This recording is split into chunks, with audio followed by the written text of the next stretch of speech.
Hello दोस्तों, बहुत बहुत स्वागत है आपका हमारे यूट्यूब चैनल में। और आज का जो सेशन है वो करंट अफेयर का सेशन है, पार्ट 2 है ये। और हम यहाँ पे सबसे पहले इन्वायरमेंट रिलेटेड जो करंट अफेयर्स है उसको शुरू कर रहे हैं। तो 2021 के इन्वायरमेंट से संबंधित जितने भी आपके फैक्टर हो सकते हैं सबको इसमें कवर करने की कोशिश की गई है। फर्स्ट लेक्चर आ चुका है, तो जिन लोगों ने फर्स्ट लेक्चर नहीं देखा है लिंक डिस्क्रिप्शन में दे दिया जाएगा, वहाँ से आप उसको देख सकते हैं। ठीक है। और ये जो लेक्चर है तो ये लेक्चर सेकंड है। ठीक है, ये लेक्चर जो होगा हमारा वो सेकंड लेक्चर यहाँ से होगा। ठीक है, चलिए शुरू करते हैं आज का लेक्चर।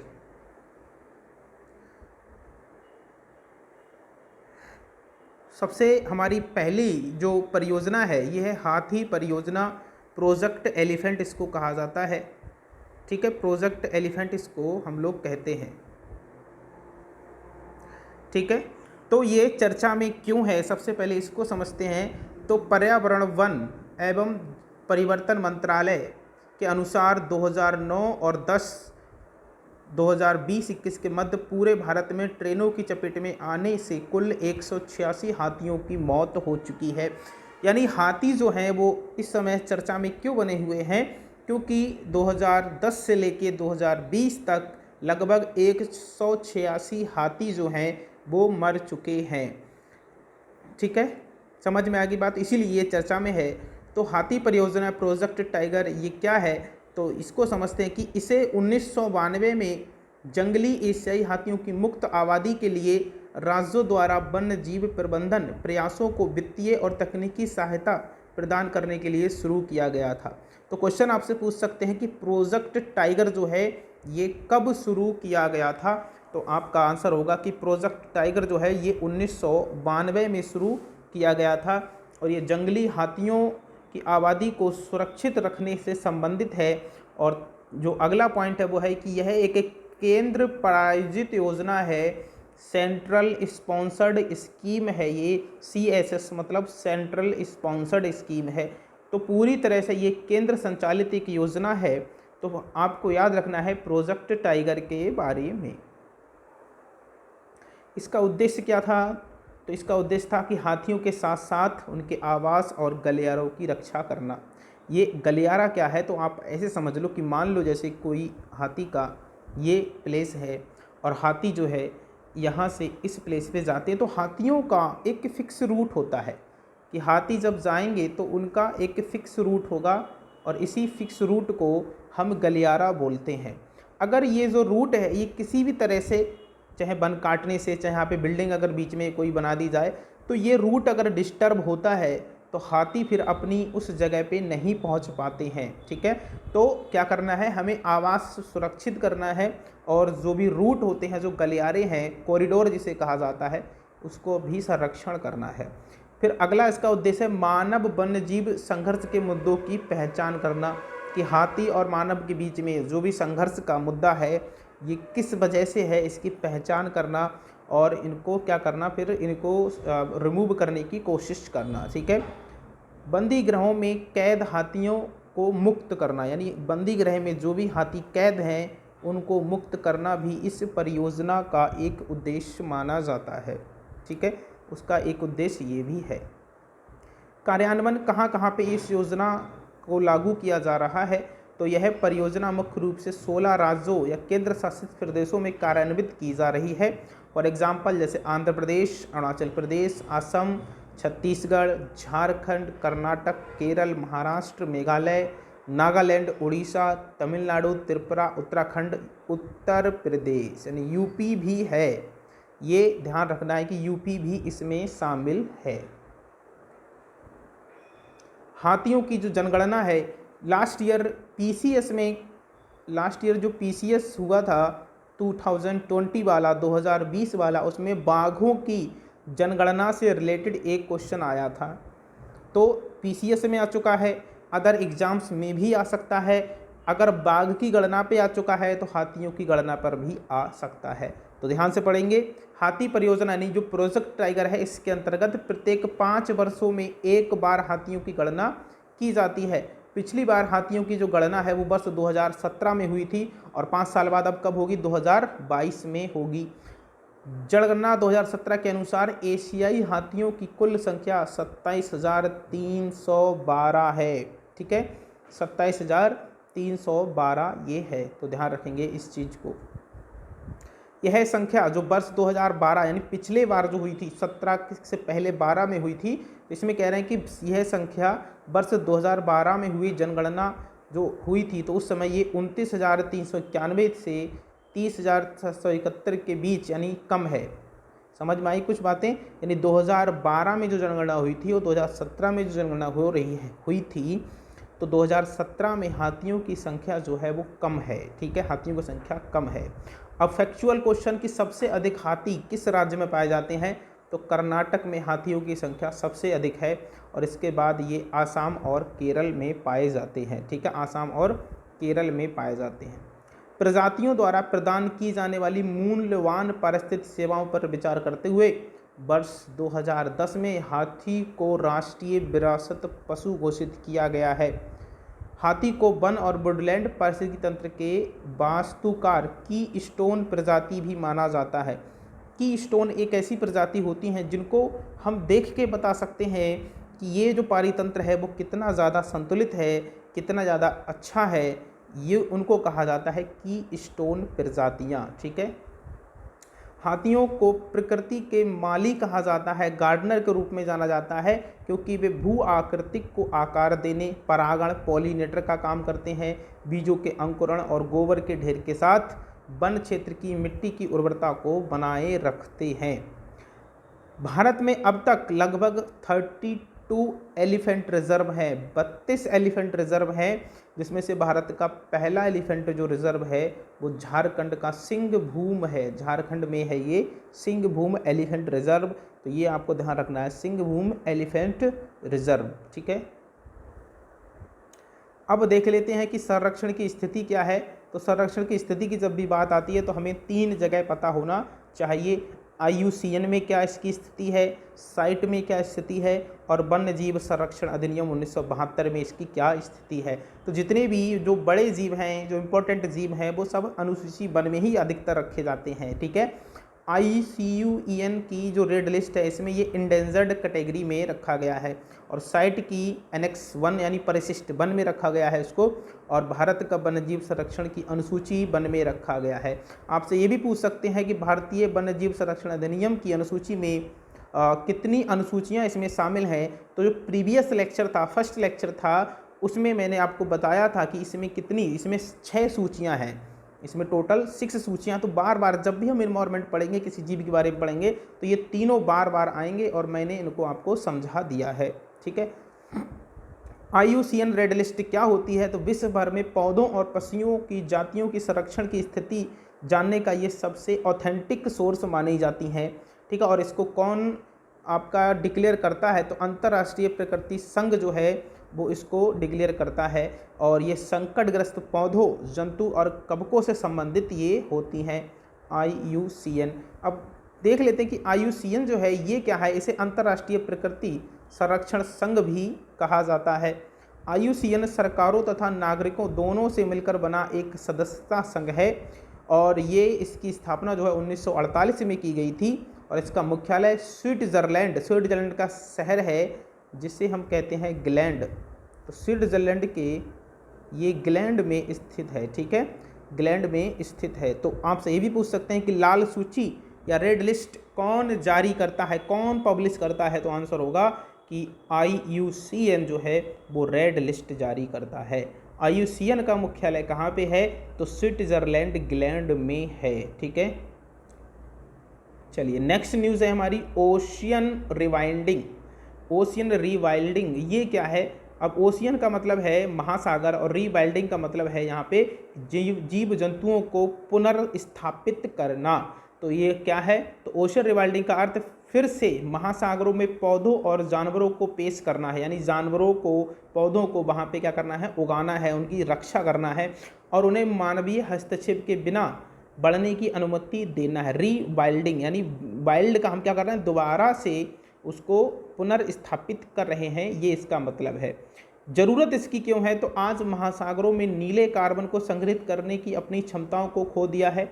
ब्लू कार्बन क्या होता है? तो जब ब्लू ग्रीन एल्गी जो फाइटोप्लैंक्टन्स होते हैं, जब वो फोटोसिंथेसिस करते हैं तो CO2 को अपने अंदर एब्जॉर्ब कर लेते हैं। और ये जो फाइटोप्लैंक्टन्स है ये कहाँ रहते हैं? महासागरों में रहते हैं।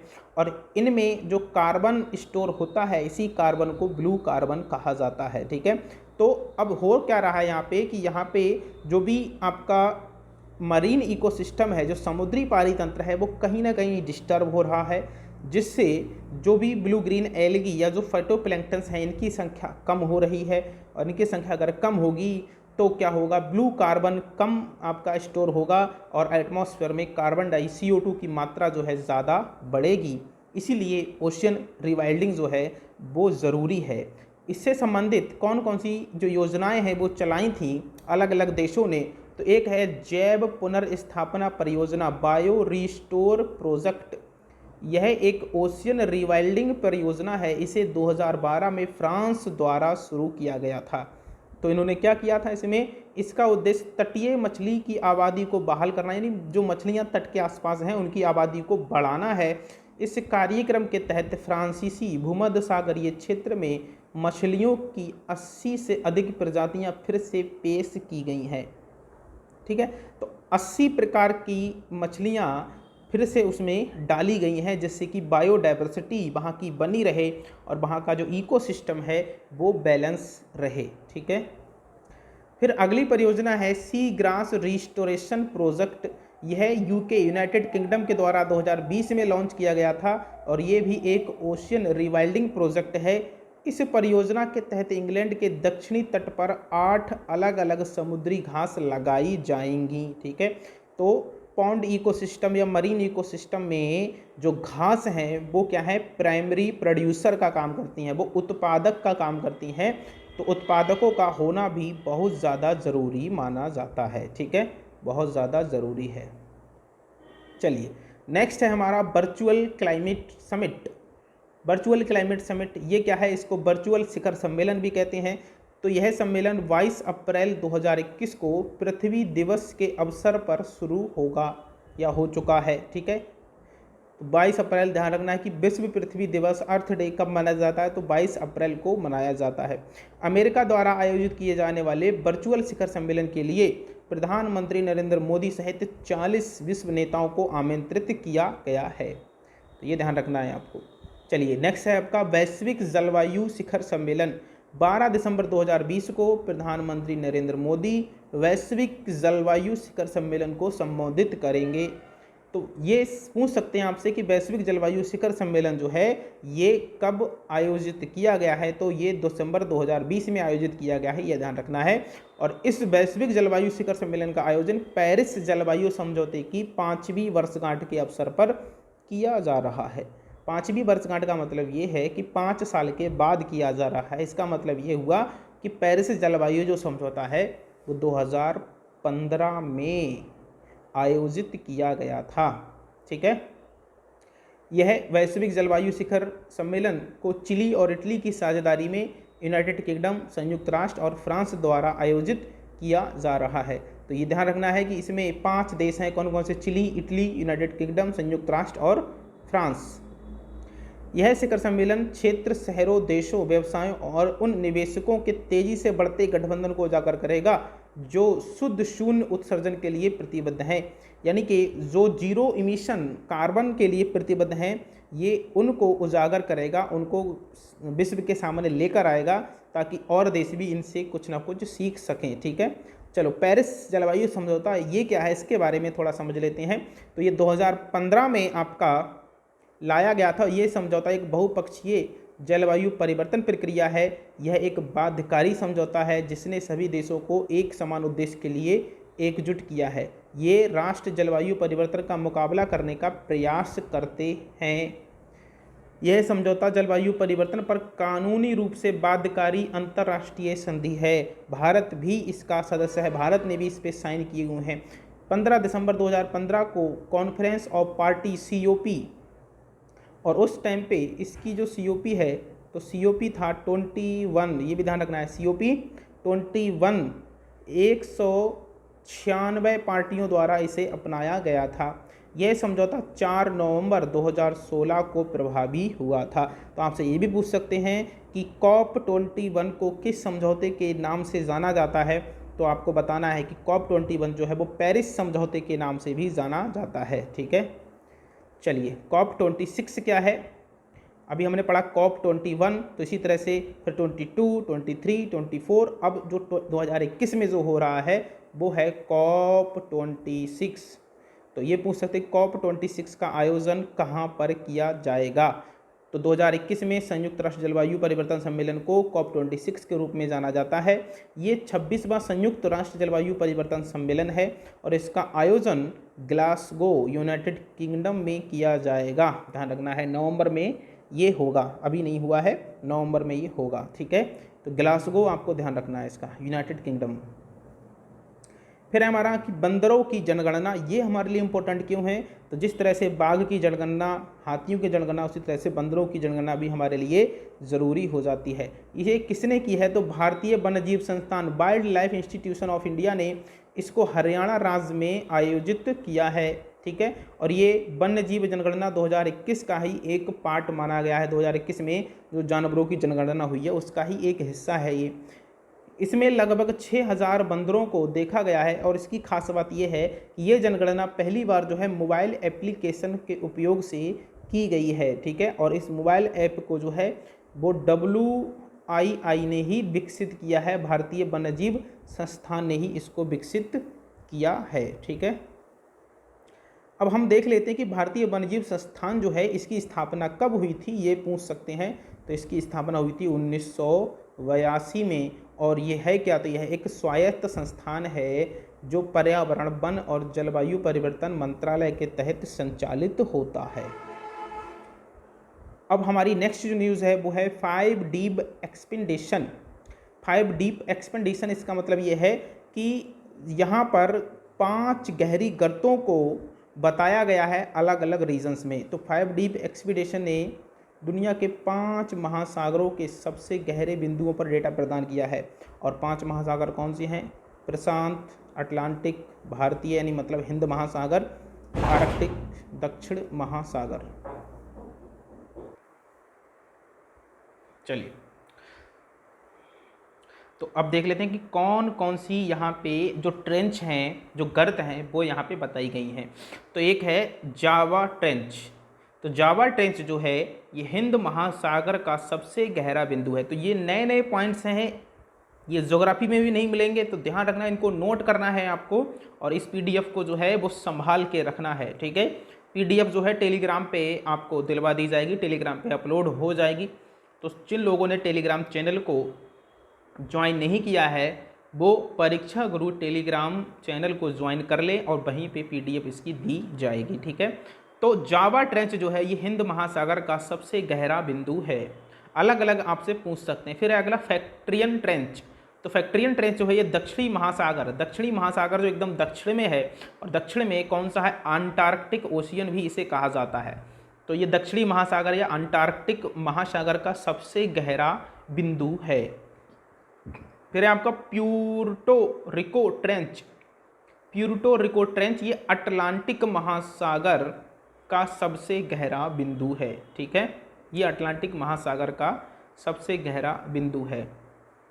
फिर है आपका मोलाय होल। मोलाय होल जो है ये आर्कटिक महासागर का सबसे गहरा बिंदु है।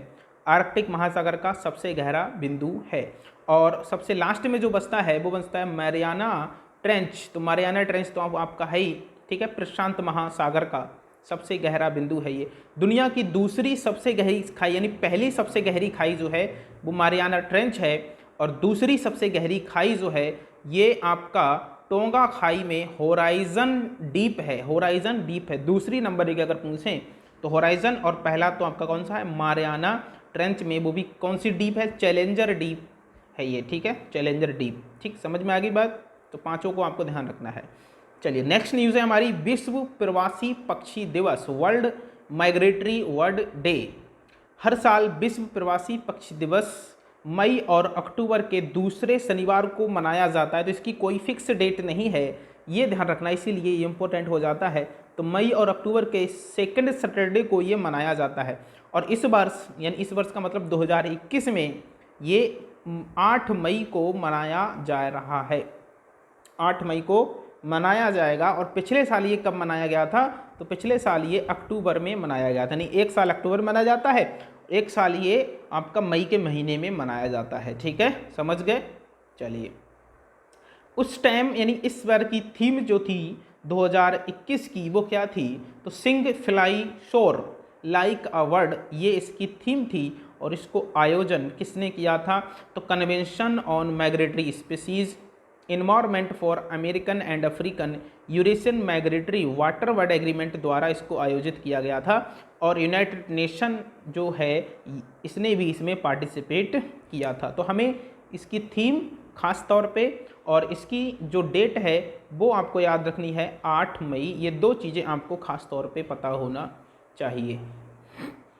चलिए, अब हम बात करते हैं एशियाई शेरों के बारे में। एशियाई शेर ये चर्चा में क्यों है, तो ऐसा कहा गया है कि हैदराबाद का जो नेहरू प्राणी उद्यान है, नेहरू जूलॉजिकल पार्क है, इसमें 8 जो शेर हैं वो कोविड पॉजिटिव पाए गए हैं।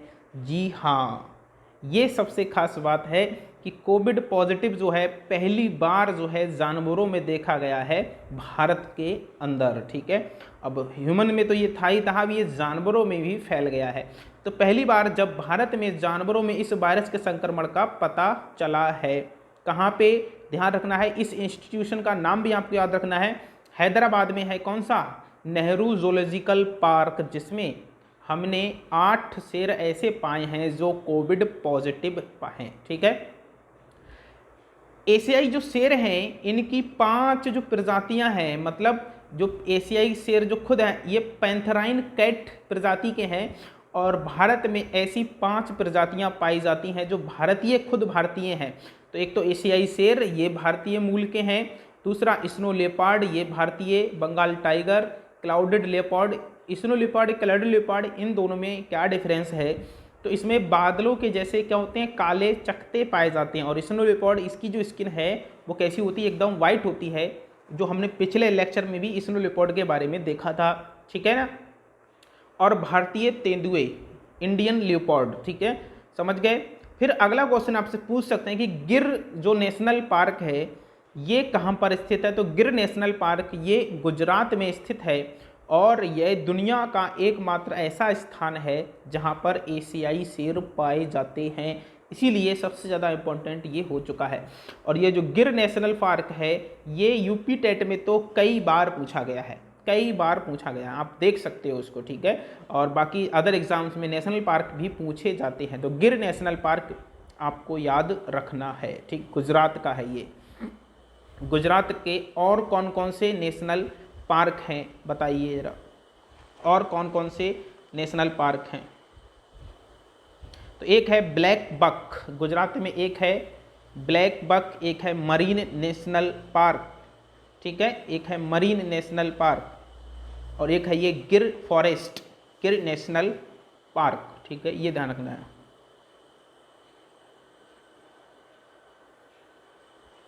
अब जनगणना देख लेते हैं इनकी। ठीक है, तो एशियाई शेरों की जनगणना तो 1936 में जूनागढ़ के नवाब के द्वारा पहली बार इनकी जनगणना की गई थी।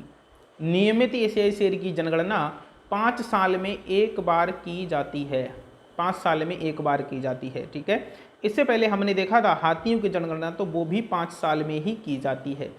अंतिम जनगणना 2015 में आयोजित की गई थी, और 15 के बाद 2020 में आयोजित ये होने वाली थी, लेकिन कोविड-19 के कारण इसको पोस्टपोन कर दिया है, यानी 2020 वाली जनगणना जो है अभी तक नहीं हुई है। तो हमारे पास जो भी डाटा है वो किसका होगा, 2015 वाला ही होगा। जून 2020 में गुजरात वन विभाग ने घोषणा की कि वन क्षेत्र में एशियाई शेरों की आबादी 2015 में कितनी थी, 523 थी, और ये अब बढ़कर 674 हो गई है। तो 2015 वाला ही आपको याद रखना है कि 523 उस समय पे थी। ठीक है, 523 उस समय पे थी। 2015 में भी इसमें वायरस अटैक हुआ था, और उस वायरस का नाम है कैनाइन डिस्टेम्पर वायरस, CDV के प्रकोप के कारण कई शेरों की मौत हो गई 2015 में। और 2018 में जो है बीबीसियोसिस नाम की एक बीमारी थी, उससे भी कई सारे शेर मारे गए थे, फिर भी इसके बावजूद शेरों की संख्या में जो है वृद्धि हुई है, ये आपको ध्यान रखना है। ठीक है, अब हम देख लेते हैं कि एशियाई शेरों की जो स्थिति है वो क्या है। तो वन्य जीव संरक्षण अधिनियम अनुसूची वन में है, ये साइट परिशिष्ट वन में है, और IUCN में ये संकटग्रस्त इंडेंजर्ड कैटेगरी में आता है, इंडेंजर्ड कैटेगरी में आता है। तो आज की क्लास यहीं पे संपन्न होती है, और कैसी लगी आपको ये क्लास ज़रूर बताएं। और जो लोग पहली बार इस क्लास को देख रहे हैं तो एक वीडियो हमने और बनाया है इन्वायरमेंट का, वो भी आप ज़रूर देखें। और इसी तरह से सीरीज बाय सीरीज आपके ये लगभग 5-6 वीडियो में ये पूरी 2021 की इन्वायरमेंट से रिलेटेड जो भी करंट अफेयर है ये कंप्लीट हो जाएगी। अब ये करंट अफेयर नहीं है, एक तरह से ये इम्पोर्टेंट टॉपिक्स हैं। जैसे कि हम सोचते हैं कि इन्वायरमेंट में पता नहीं कहाँ से क्या आ, जैसे यूपी टेट हो गया, PCS हो गया, RO कहीं से क्या आ जाए। तो जो टॉपिक चर्चा में होते हैं वही एग्जामिनर पूछता है। तो गिर फॉरेस्ट आया, गिर फॉरेस्ट आपको ध्यान रखना है। हाथी की जनगणना प्रोजेक्ट टाइगर आया, वो आपको याद रखना है। तो इस तरह से ये एक तरह से स्टैटिक ही है। अब IUCN आया तो IUCN याद रखना है, वन्य जीव संरक्षण आया तो वन्य जीव संरक्षण अधिनियम भी आपको याद रखना है। तो ये सारे टॉपिक हम लोग क्लास में भी पढ़ते हैं एज ए स्टैटिक पार्ट, और यहाँ भी पढ़ रहे हैं एज ए डायनामिक यानी करंट अफेयर के रूप में। तो आपका एक तरह से सॉलिड रिवीजन यहाँ पे हो रहा है। और इसके बाद क्या होगा कि जब ये सीरीज पूरी हो जाएगी, इसके बाद हम MCQs प्रैक्टिस करेंगे, वो भी करंट अफेयर से रिलेटेड, यानी स्टैटिक वाला पार्ट भी उसमें होगा और करंट अफेयर रिलेटेड हम MCQs भी करेंगे। और तब जाके हमारा ये पूरी तरह से इन्वायरमेंट वाला सेक्शन जो है वो कंप्लीट हो जाएगा। तो बताइए कैसा लगा आज का क्लास, कमेंट सेक्शन में कमेंट करके ज़रूर बताएं। अगर कोई डाउट है तो उसको भी कमेंट करेंगे, और बाद में मैं आपको इस डाउट को अगली क्लास में जो है वो कवर कर दूंगा। ठीक है guys, thank you, have a nice day.